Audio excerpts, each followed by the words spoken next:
So I was brainstorming some ideas on what to make the next Edit Cove video about. I'm getting something. Yeah.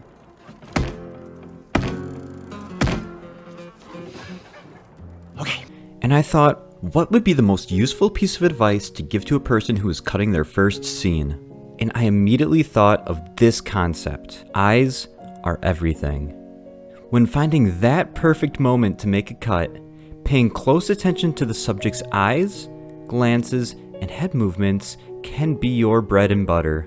And whether you're editing a narrative, reality TV, or sketch comedy, Thanks. How much pud are we talking? Like, about that much pud? Maybe a little bit more pud than that, mate. Yeah, that's what I... cutting to eye direction is a surefire way to make your cuts feel completely natural.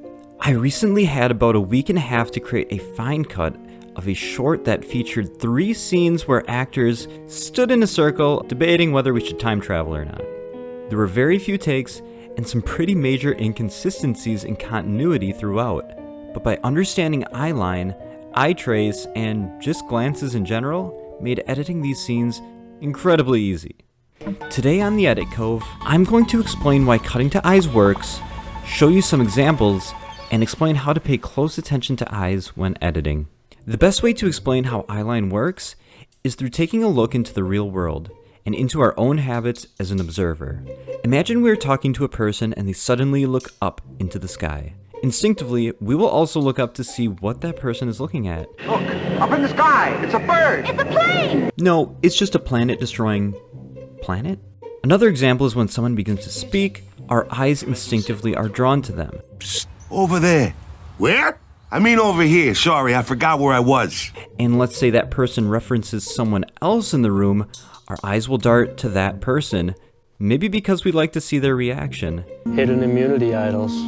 That puts a whole other twist in the game. I mean, you can use it to protect yourself, to protect somebody else. You don't know whether somebody has it or not. We all know who has it.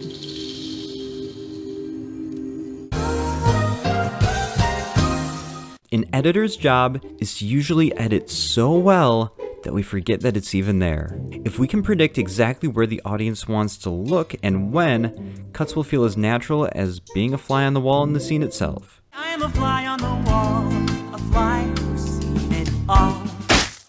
Ah, damn it, now we gotta repaint. Paying attention to details like eyes is also known as editing to performance, which is discussed in great detail in the book Art of the Cut by Steve Hullfish, in which Mr. Hullfish interviews many editors and asks them questions about their methods. This book is completely filled to the brim with gems of advice, and I'd highly recommend it.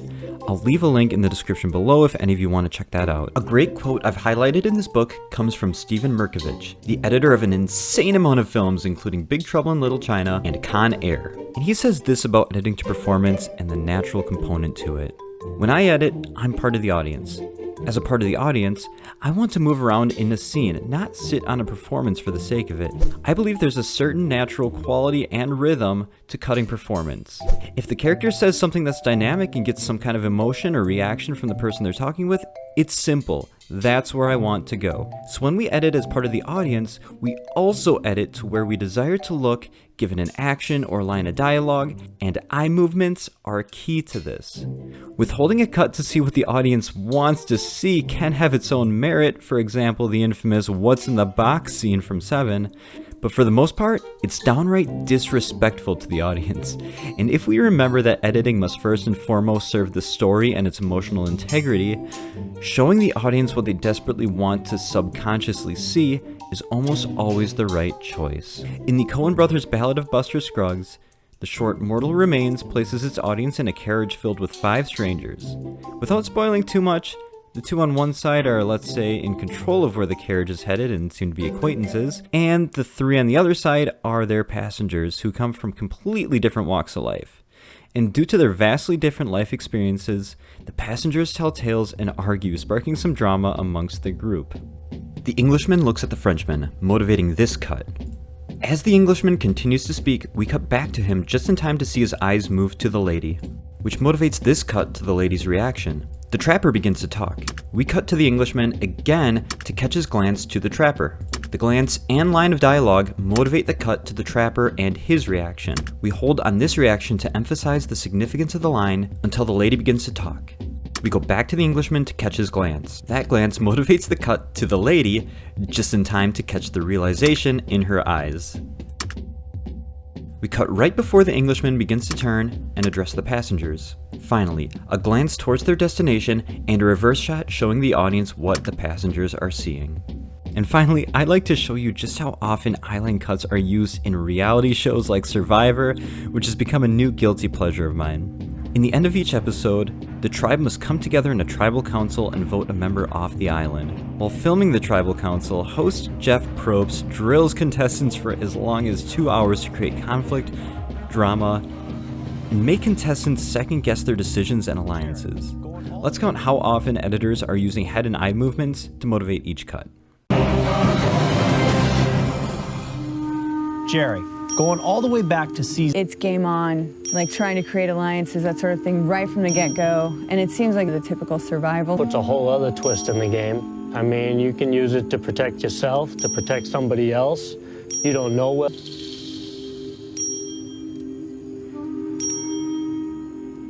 Russell, if you don't have it... Got it, you can't play it. So it don't make it too tough to do with it. Well, I guess it can help you in some. It's not going to be that beneficial. Parvati.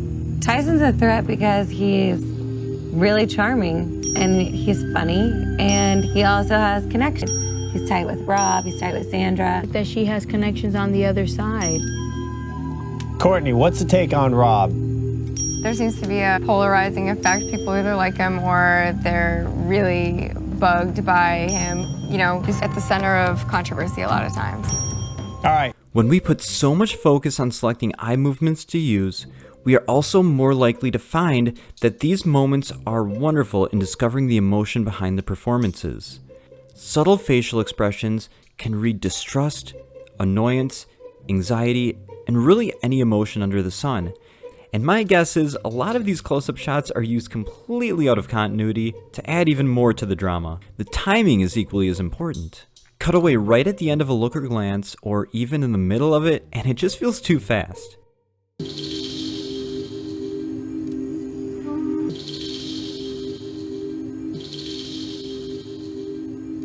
We need a few frames to even a whole second or two after the movement to allow our brains to fully register the look. And if we hang on the look too long, we obviously run the risk of the expression changing before we can make the cut, and we also lose the natural component to the cut. Remember, a look like this demands a cut to the receiver of the look. Now, if we've already established a strong sense of characters in the space, it isn't as important to cut to what the character is looking at. For example, this glance towards the host doesn't warrant a cut because we already know exactly who the person is looking at, and their own expression of worry is a lot more interesting to focus on than the host at this moment. But when a contestant throws someone under the bus, well, we keep going back to the fact that she has connections on the other side. We want to see their reaction as well as the reactions of all their close alliances, and from there on, we spark a chain of reaction cuts based on eye and head movements. Lastly, these cuts make sense kinetically, and small head or eye movements can create just enough fluid motion to impact 4 of the 6 rules in Walter Murch's Rule of 6. This look to a person fulfills the 3-dimensional space of action, where one person is in relation to another person in the 3D space of the scene, 2-dimensional plane of the screen, so this person looks screen right at a person and they are screen right when we cut, which also fulfills eye trace, and as long as the timing of each cut hits the sweet spot, you've got rhythm in there too. Now I challenge you to pay close attention to the shows or films you're watching and take a mental note of each time you see a cut following a look, glance, what do you think? Eye movement, or anything of that nature. When you see how often it is adapted, you will start to get a feel of how you can use this in whatever content you are editing that involves people. I hope you all found this video useful, and if you did, consider subscribing so you don't miss any editing insight, scene breakdowns, or the occasional fun video I whip together. Thank you again for watching, and I'll see you next time.